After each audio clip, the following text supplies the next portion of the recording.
I'm Shelley Berkeley, and I That's not am what I wanted to Clear do. Sky Resorts invites you to escape the ordinary with a vacation that's extraordinary. Experience one-of-a-kind glamping vacation full of fun and adventure at their unique Sky Dome Resort near the Grand Canyon.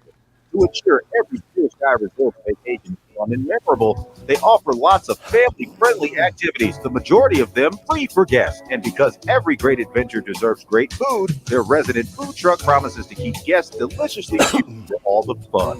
To book your reservation today, please call 1-888-704-4445 or visit clearskyresorts.com. The views and opinions expressed in the following program are those of the program's participants and do not necessarily reflect those of station staff, management, and advertisers.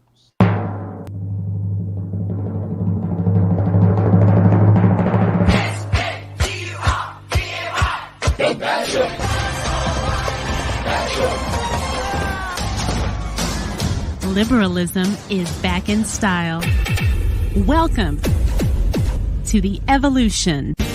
What if you knew Fox News was just lying to you? How could you watch when you know?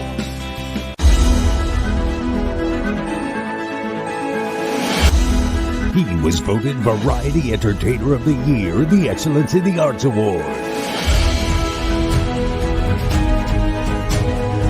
And is one of the highest Arbitron, now Nielsen-rated talk radio hosts in Las Vegas.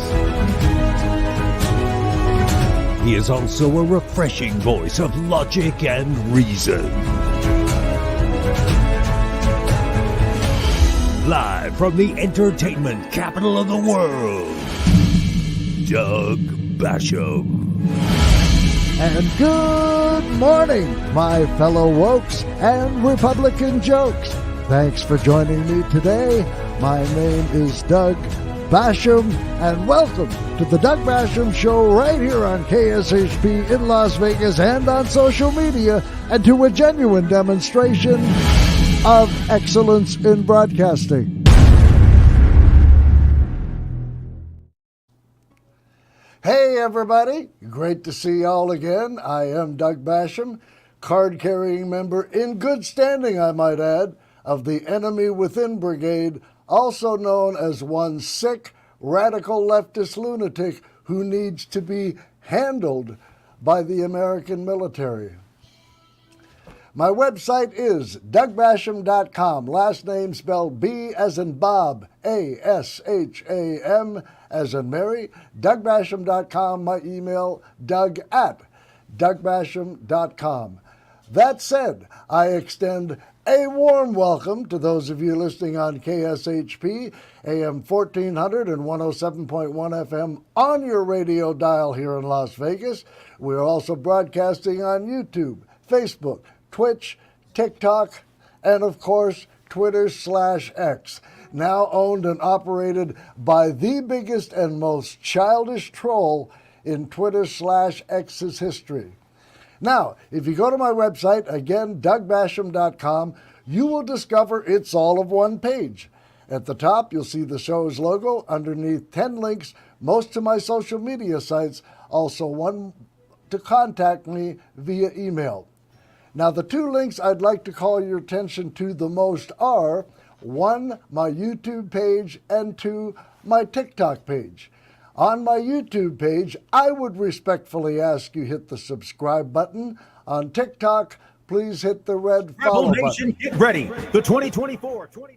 I'm ready. Rebel Nation, I'm ready. You don't need to remind me. I was born ready.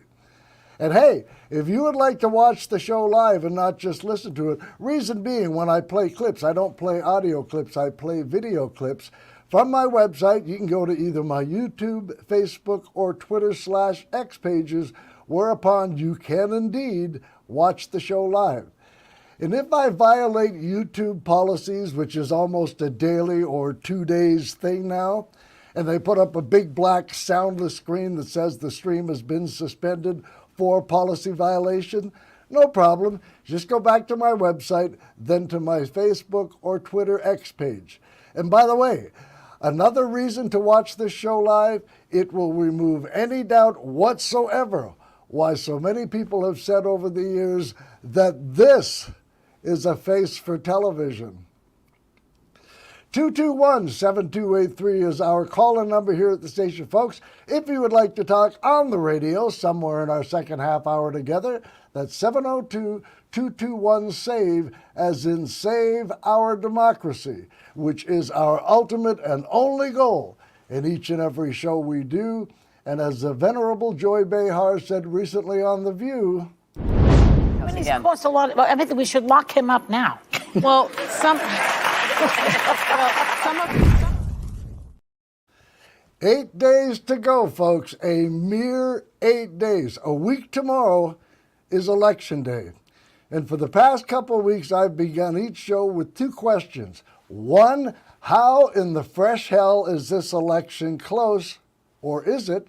And two, if Trump loses next week, will Trumpism die? Further to my first question, a new ABC Ipsos poll found that 49% of Americans believe Donald Trump is a fascist. That should be good news. The bad news, however, 8% of those who think he's a fascist support him anyway.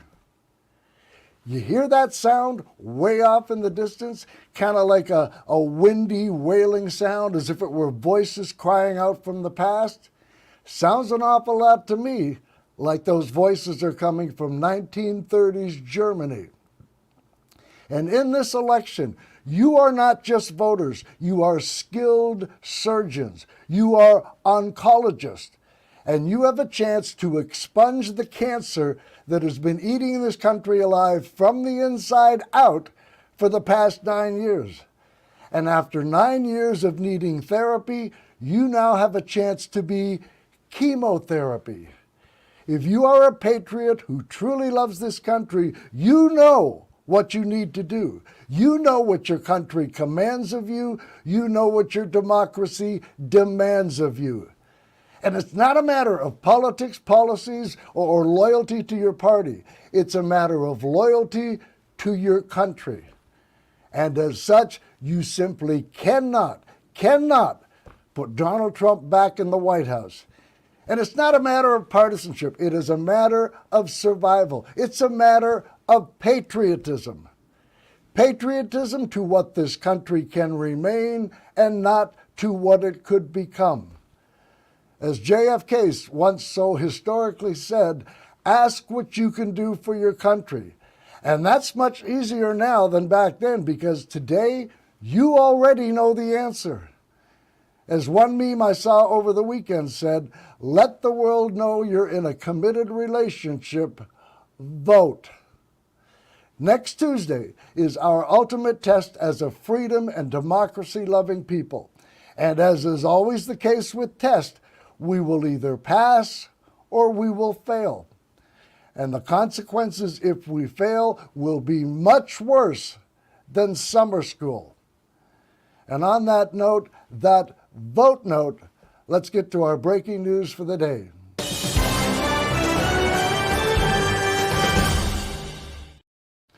One of the things on which this show has always prided itself and has led many to offer the testimonial that it is the best liberal talk radio show in the country is its desire to bring you stories of which you may not have heard. Or if it's a story we know you likely are familiar with, to bring you different, nuanced, and thoughtful perspectives on that story, all of which is predicated on thorough and lengthy research, which is made a whole lot easier when you have no life. And that's how we'll begin today. I have a follow-up to a story that garnered its rightful fair share of headlines and scorn last week, namely the story of 20-year-old Vanessa Guillen, an Army soldier who was brutally murdered, burned, and dismembered back in 2020 by another soldier inside an armory at Fort Hood. To recap, the Atlantic reported that Trump had said the following, quote, at a certain well, Justin and I are fighting with each other. At a certain point, according to two people present at the meeting, Trump asked, did they bill us for the funeral? What did it cost? According to attendees at the meeting, what did it cost? According to attendees and to contemporaneous notes of the meeting taken by a participant, an aide answered, yes, we recovered a bill. The funeral cost $60,000. Trump became angry. It doesn't cost $60,000 to bury an effing Mexican. He turned to his chief of staff, Mark Meadows, and issued an order. Don't pay it. Later that day, Later that day, he was still agitated. Can you believe it? He said, according to a witness, effing people trying to rip me off. End quote. Since then, one member of the Guillen family has spoken out, Vanessa's sister Myra. This is what she tweeted, quote, wow, I don't appreciate how you are exploiting my sister's death for politics, hurtful and disrespectful to the important changes she made for service members. President Donald Trump did nothing but show respect to my family and Vanessa. In fact, I voted for President Trump today. End quote. Television station KHUO Channel 11 in Houston, which was Vanessa Guillen's hometown, had this story. This morning, the Trump campaign is fighting a new report just published in The Atlantic magazine. It contains alleged remarks that he made in the Oval Office 4 years ago. According to the report, Trump promised, then refused to pay for the funeral expenses of Vanessa Guillen, a soldier from here in Houston. On the social media platform X, Trump's former chief of staff, Mark Meadows, firmly denied the report, calling it absolutely false. Vanessa's sister, Maida Guillen, also rejected the report. She, on X, said that Trump did nothing but show respect to her family. So, we need to get rid of that. So, combine this along with members of the Guillen family showing up in Austin, Texas, where Trump would be holding one of his Klandemic rallies over the weekend, and you now have everybody in Trump's media and his brain-dead MAGA cult base now calling the story in The Atlantic fake news. Even the mainstream media reported headlines such as, remarks by slain soldier's sister calls story in The Atlantic into question. No, it doesn't. That is lazy, sloppy, and superficial reporting. And I'm happy to tell you why. Let's start with the Guillen-related remarks the spawn of Chucky made again in Texas over the weekend. I want to thank the Guillen family. The Guillen family is here. They are incredible, brave, and beautiful family. They lost their daughter and sister, and she's up in heaven looking down, very proud of you, and very proud of the stance that you took. A very vicious group of people, just liars, and a magazine that's a failing magazine run by a guy named Goldberg came out with a story, bad story about me, that I had told them I was going to do something and all this. And he just cannot do anything normally, can he? He always has to go over the top with his used car salesman hyperbole and bullshisky. Incredible family, beautiful family, brave family, no one's ever seen anything like it. Men, real men, big men with many muscles who have never cried before in their lives come up to me with tears in their eyes and say, sir, I've never seen a family like this. No one ever has. And then he starts with the name calling and fourth grade insult, liars, failing magazine. And then he said, they said I was going to do something and all this. Do something and all this? That doesn't sound too dismissive or trivializational, did it? And yes, I just made up a new word, trivializational. It was necessary. There's no adjective for trivialized. There should be, and now there is. And trivializical just sounded silly, but trivializational, that one has legs. I've already added it to my online dictionary. You should too. Trivializational. Doug Basham, serving the public since 2001. You're welcome. Trump continued. Came out with a story, bad story about me, that I had told them I was going to do something and all this. And they were so incensed that they said, we can't let them say that about what took place with the daughter. I was going to help them. If they didn't get the military funding, I was going to fund it myself. I told them that, but they were able to get the funding. Okay, so he just said they were able to get to the funding. And listening to what he just said, it's now obvious they didn't get it from the orange four-flusher.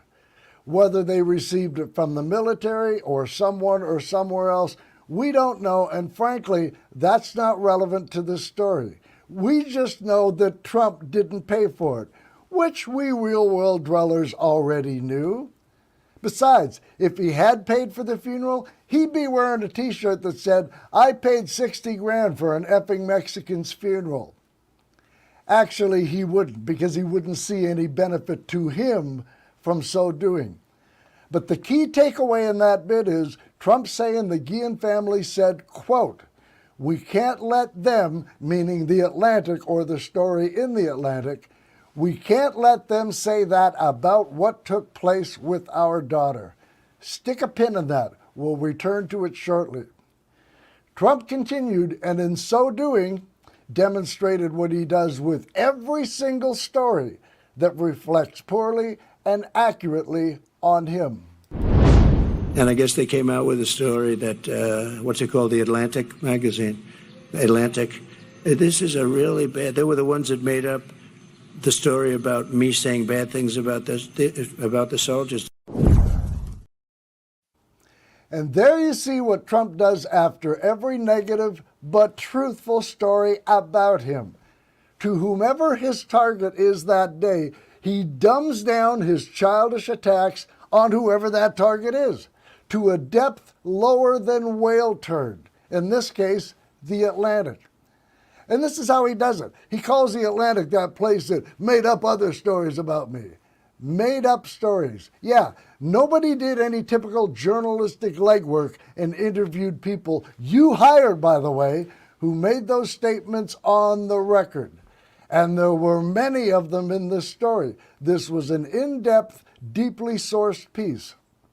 But nope, the Atlantic, again, one of the finest publications this democracy is fortunate to have, and likely won't if Orange Hitler wins next week.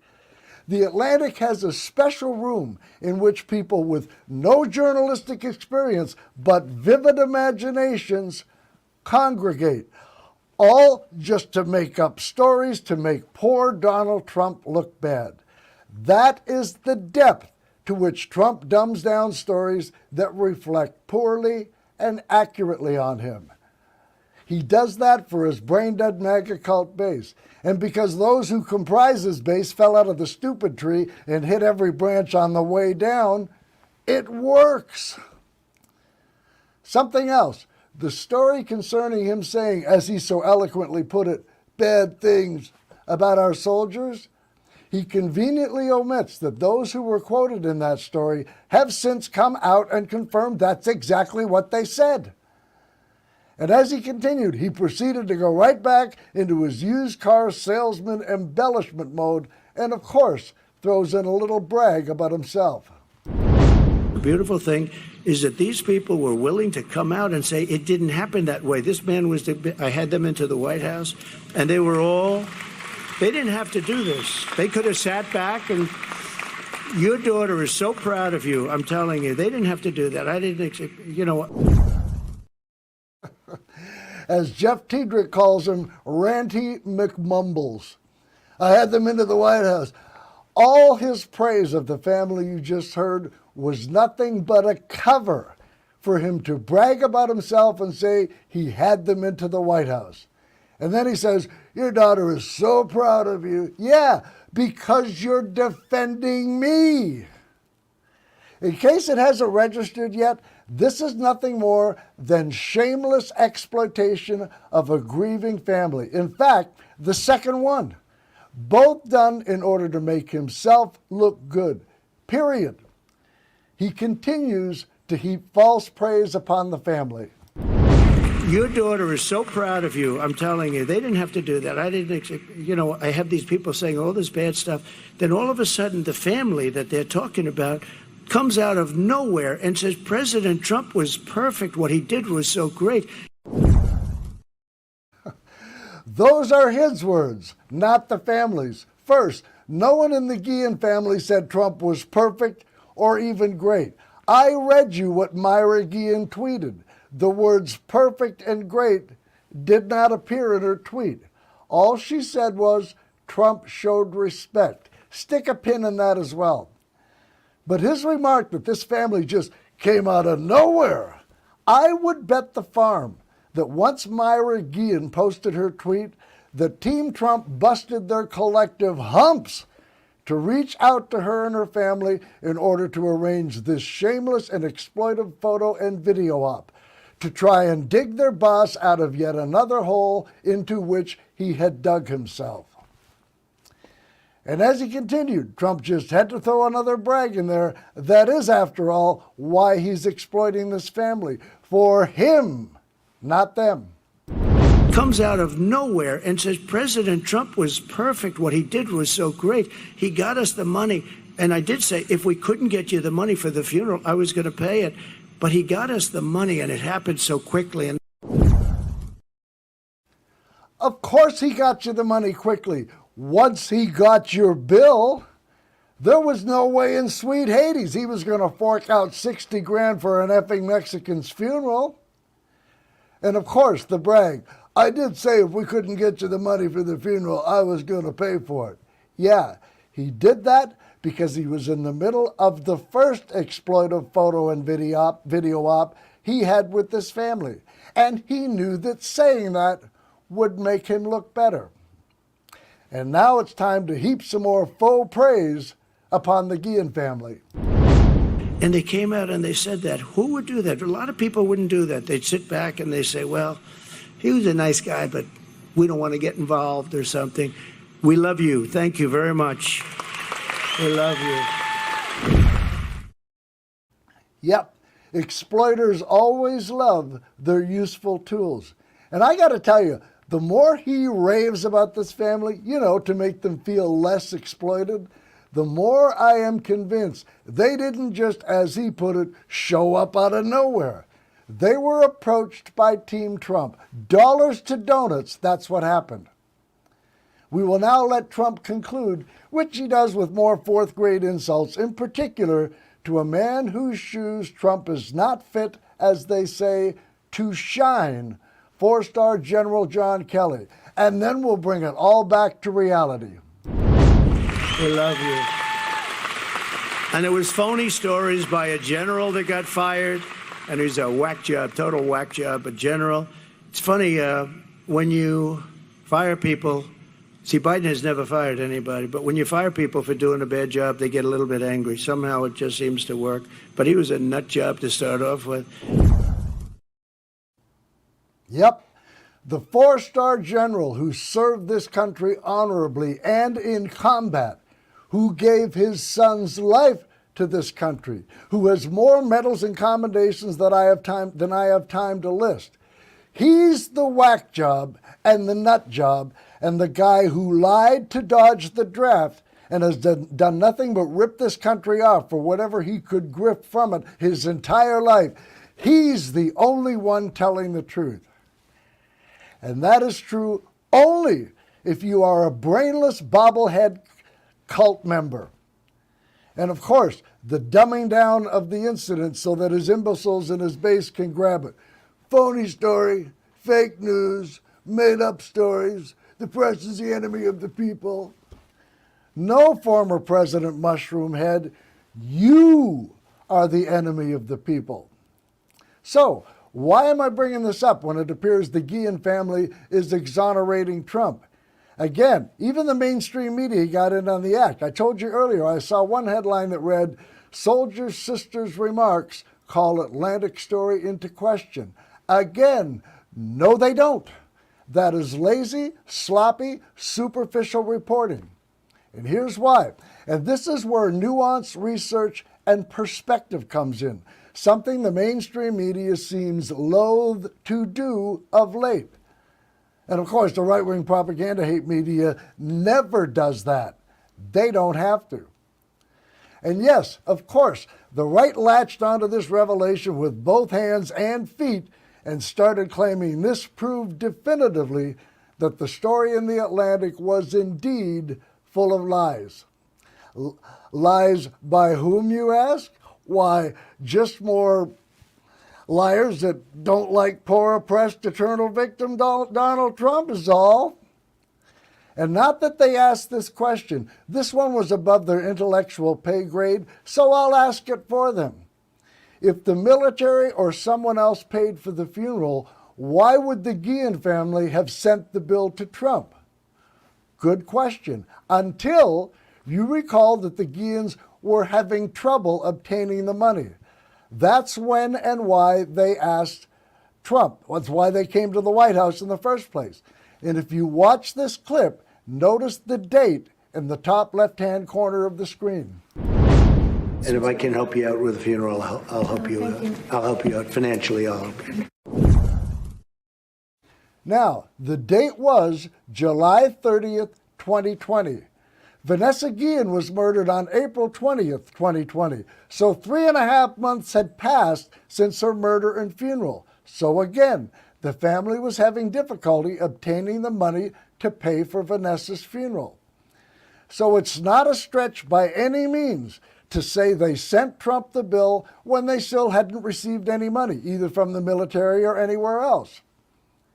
Now let's go back to what Trump said at the beginning. He said that the Guillen family said, quote, "We can't let them say that about what took place with our daughter," end quote. They're referring to what took place in person. That's all they know. Does anyone think Trump's going to call them greedy effing Mexicans to their face? They only know what was said to them at the White House before they sent him the bill. And they have no clue whatsoever what he said in private upon receipt of that bill. And if they want to buy Trump's disingenuous display of faux generosity when they made their first trip to the White House, which was obviously another typical and transparent Trump photo and video op, that's their prerogative.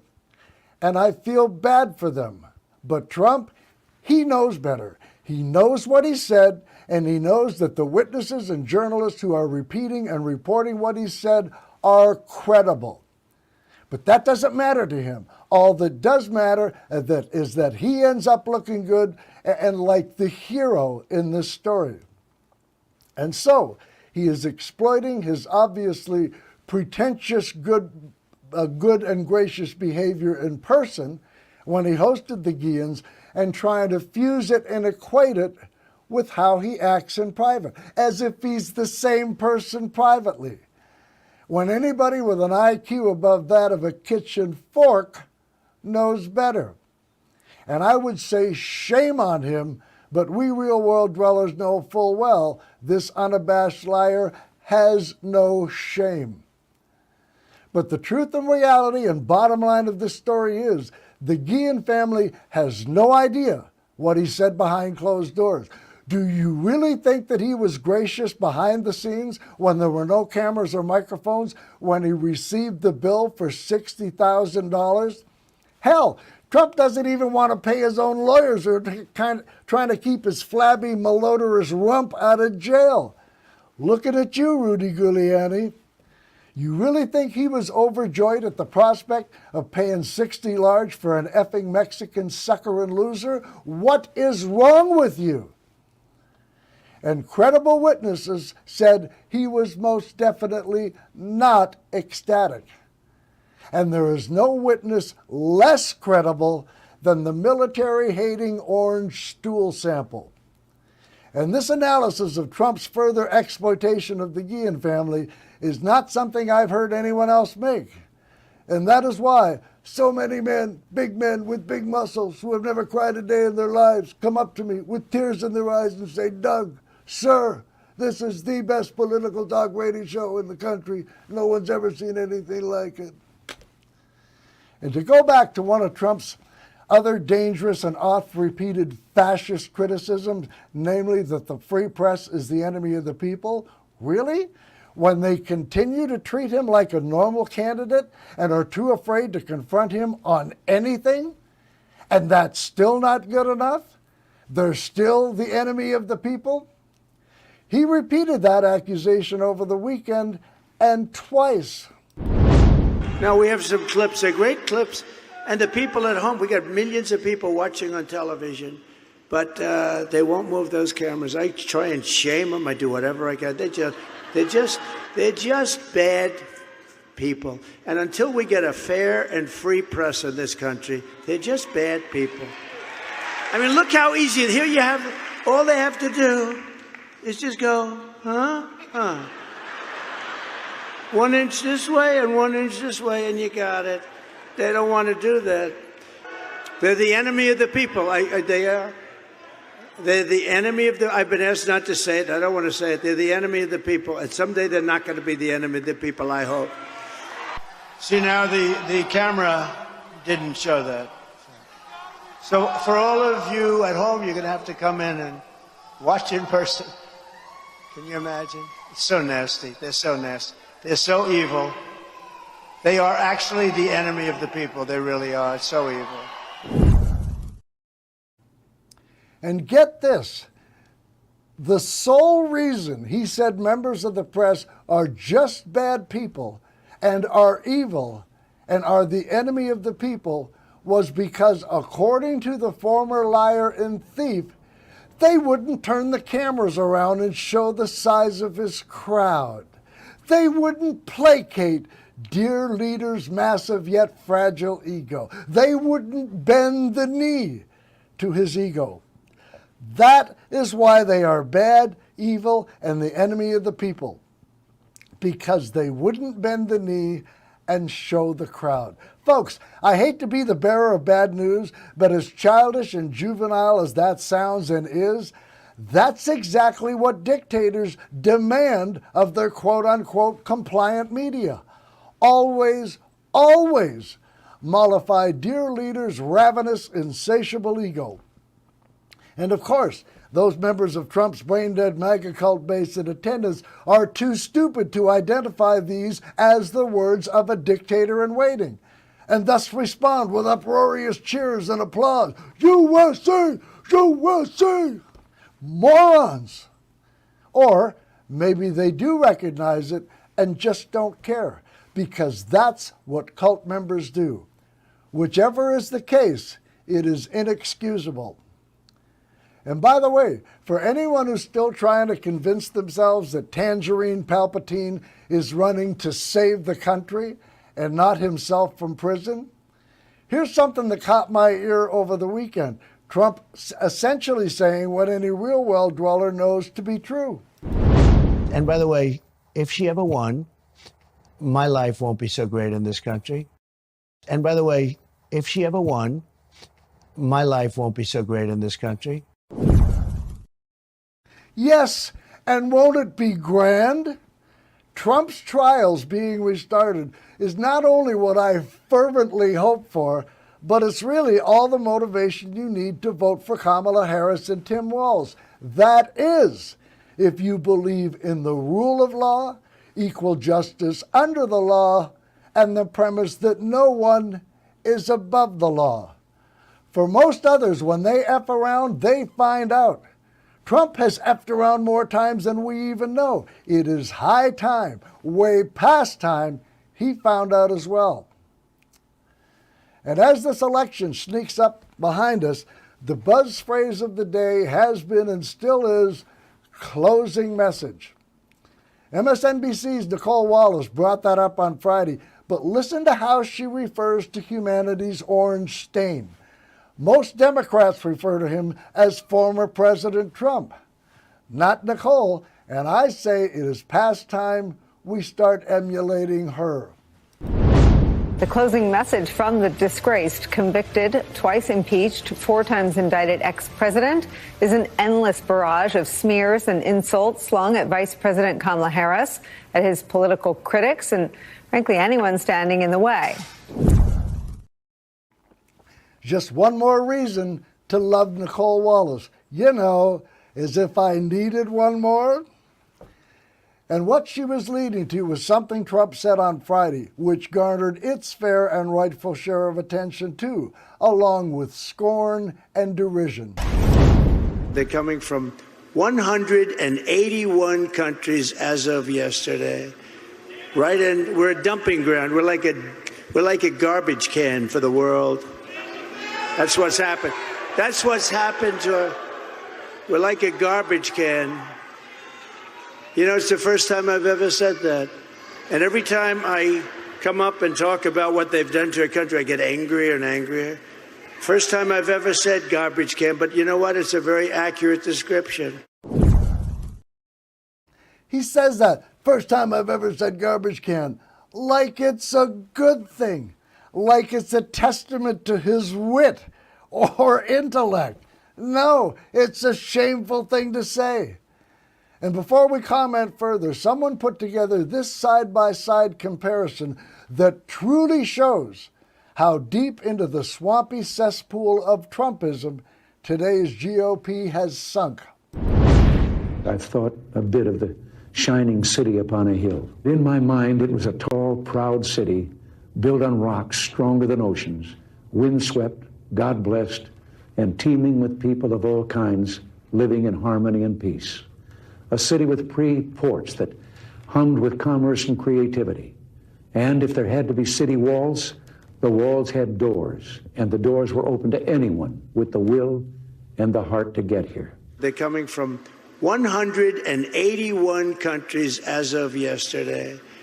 Right, and we're a dumping ground. We're like a garbage can for the world. That's what's happened. That's what's happened to. We're like a garbage can. America's a garbage can, huh? Says the guy who travels all around in a private jumbo jet and has multiple properties all over the U.S. Yeah, America's been a real garbage can for him indeed. What an ungrateful, certified piece of human excrement. This country has allowed Donald Trump to take or steal from it pretty much whatever he wanted his entire life. And he has the audacity to call it a garbage can? It'll be much worse than that if he and his BFF Putin manage to steal another election. It'll be a dumpster with whatever's inside it on fire. And as I said on Friday, if that were to happen, we would have brought it on ourselves.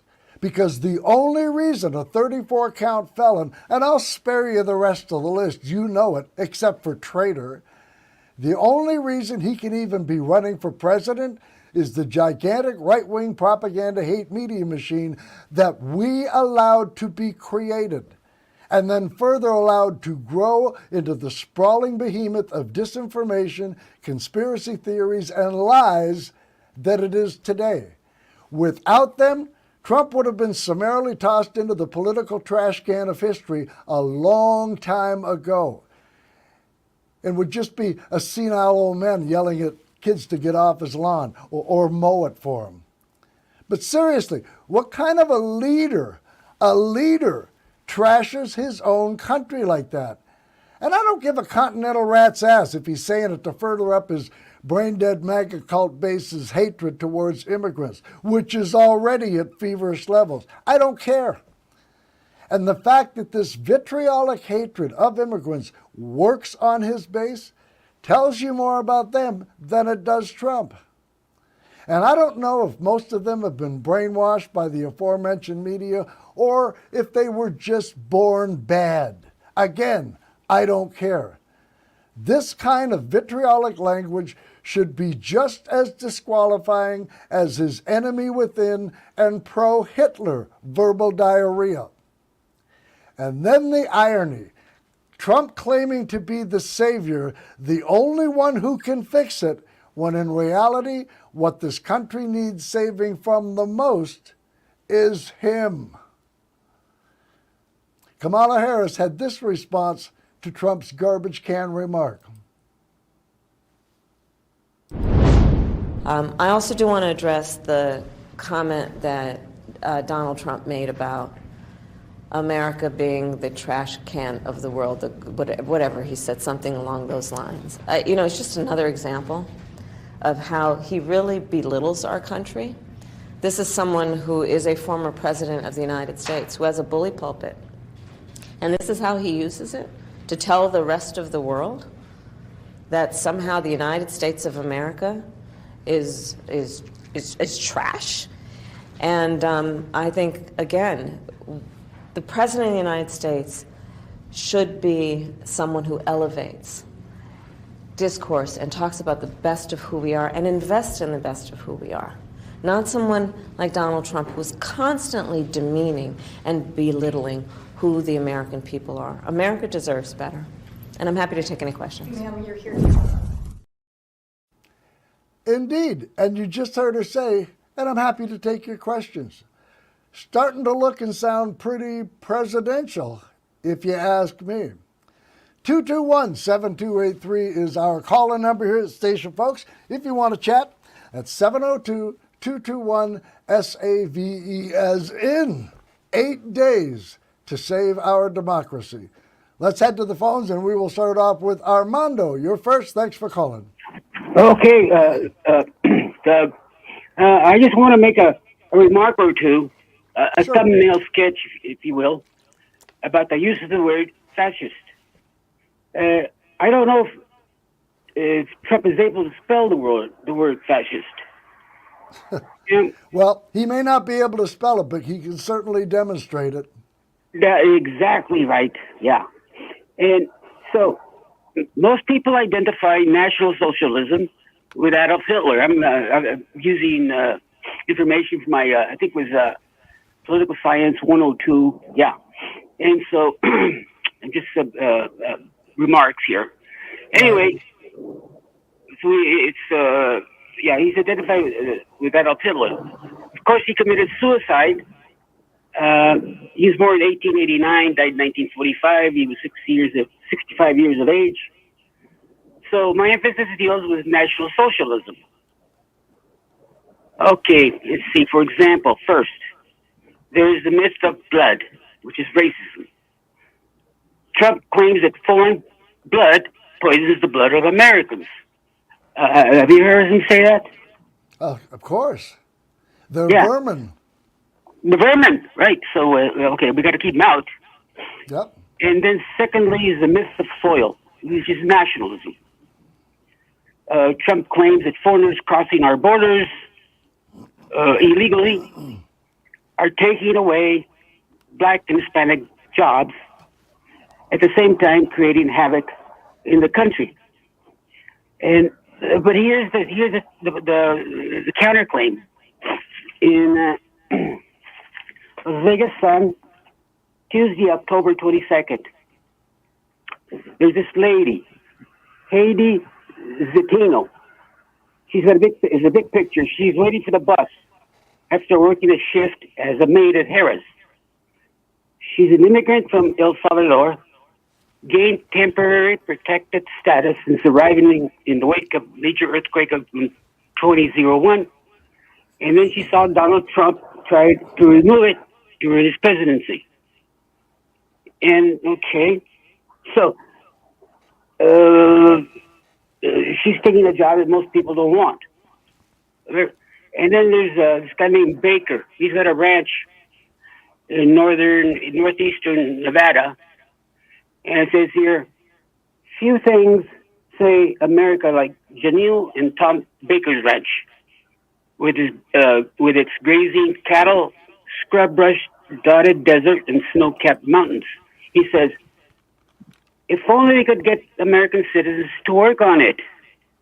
Yeah. His ranch in remote eastern Nevada produces around 10,000 tons of hay annually and combines with cowboy culture, whatever that is. So in other words, immigrants are indeed doing the work that Americans don't want to do, much like Melania when she married Trump. Okay, all right. And then he says, business cannot survive without an agricultural guest worker program that brings in Mexican immigrants for about 9 months a year to help harvest crops in fields where temperatures frequently exceed 100 degrees Fahrenheit. And then so when people complain that foreign workers are taking their jobs, this is Janino talking. She rolls her eyes. She's the accountant for the ranch. And here in Nevada, go ahead, Tom. I was going to say, I have to compliment you for doing some research and finding out the truth. There are more reputable, credible economists that have said if Trump were to somehow succeed in his idiotic ploy to remove all immigrants from the country, our economy would crash. It would crash. My God, you're exactly right on that one. Yes. Armando, did you ever see that movie, A Day Without a Mexican? No. Great movie, and it speaks to what you and I have just discussed. If you can catch it, it's worth a watch. Yeah, but anyway, look, it worked. I don't really work anymore because I had to retire because of my, I guess a little bit of disability. I was a window cleaner, high rise and custom homes, tract homes, all that. And Armando, how old were you when you took a shine to that business? How old was I when I what? Okay. No, I said, how old were you when you first took a shine to that business? Oh. See, you're a window cleaner, so I made a joke off the word shine. It loses something when you have to explain it.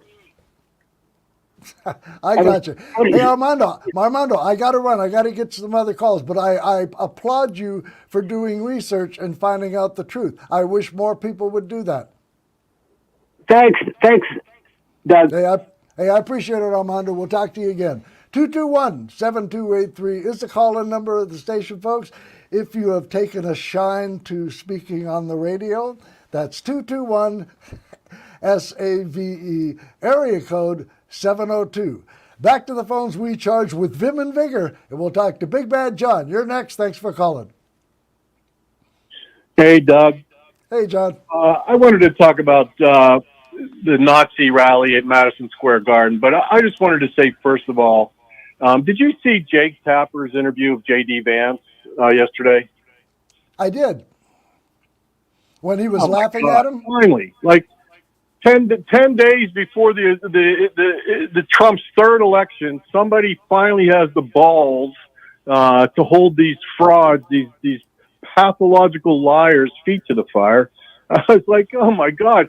Finally, 10 days before the election, Jake Tapper finally holds the vice presidential candidate with the orange frauds his feet to the fire. I hope the rest of the media does the same.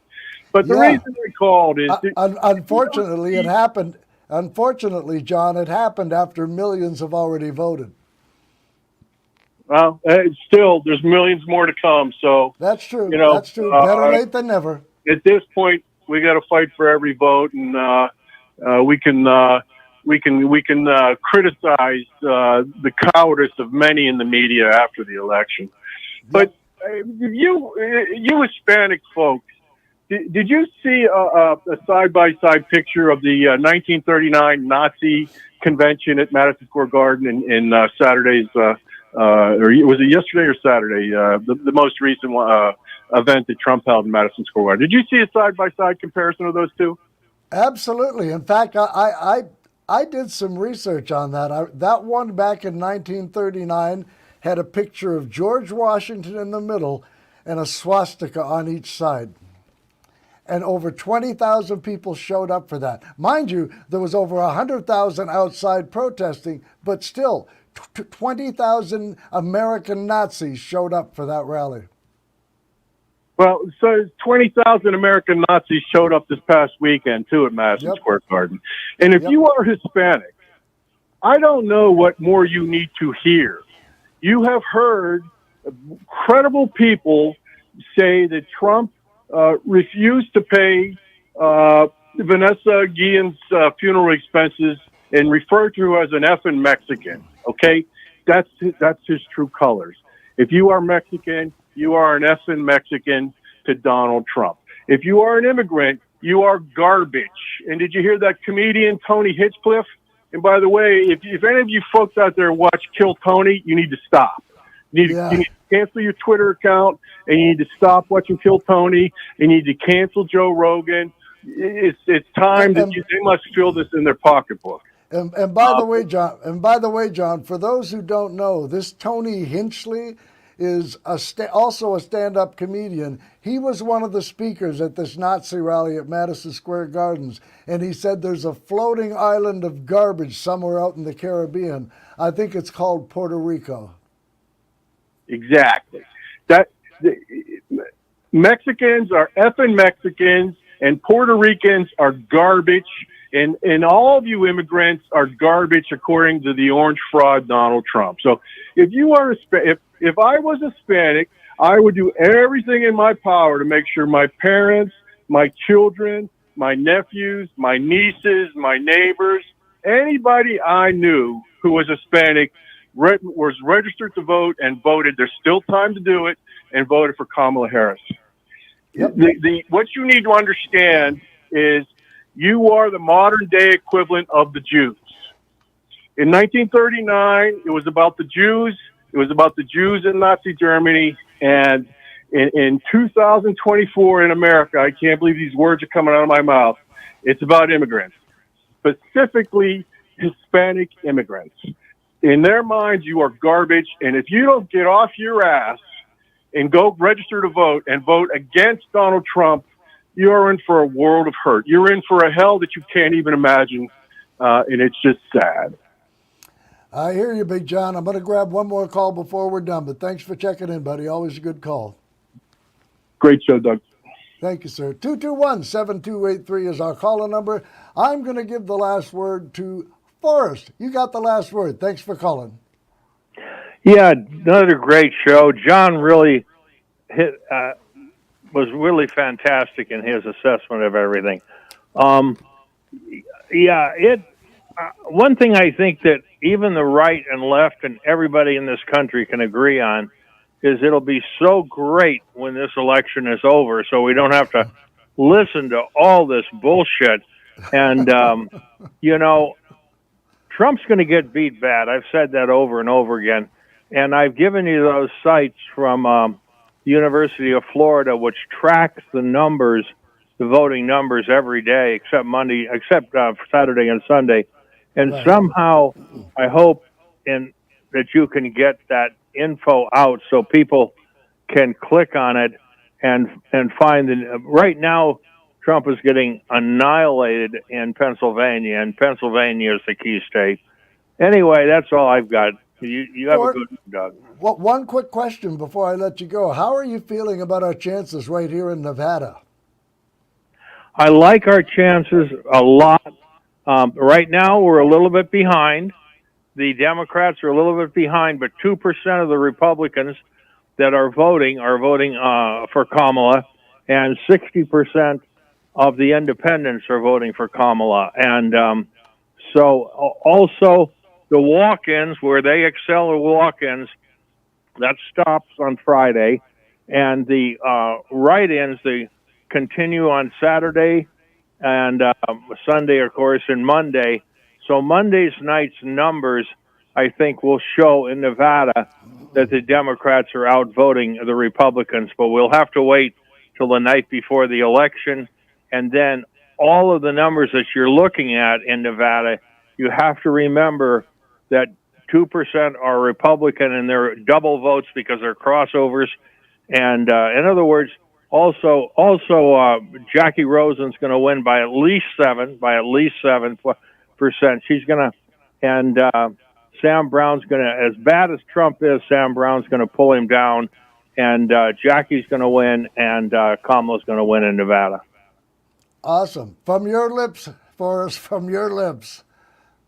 You have a good one now. Yeah, you do the same. Thanks for calling. Hey, folks, we're running out of time here, but I got to tell you, I'm going to repeat what I said earlier because I thought it was kind of good. In this election, you are not just voters. You are skilled surgeons. You are oncologists.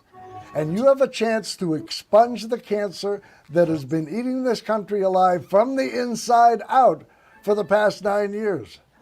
And after 9 years of needing therapy, you now have a chance to be chemotherapy.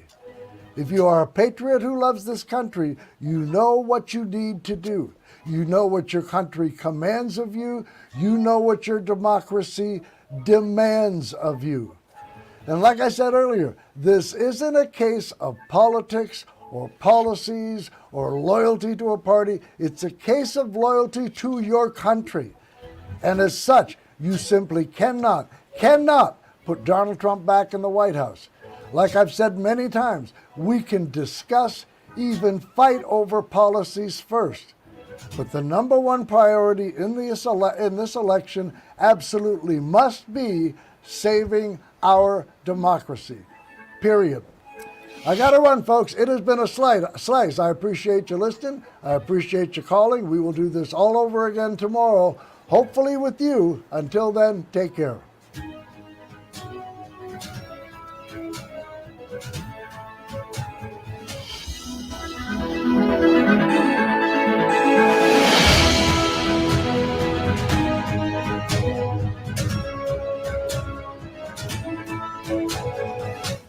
Did you know the cost to America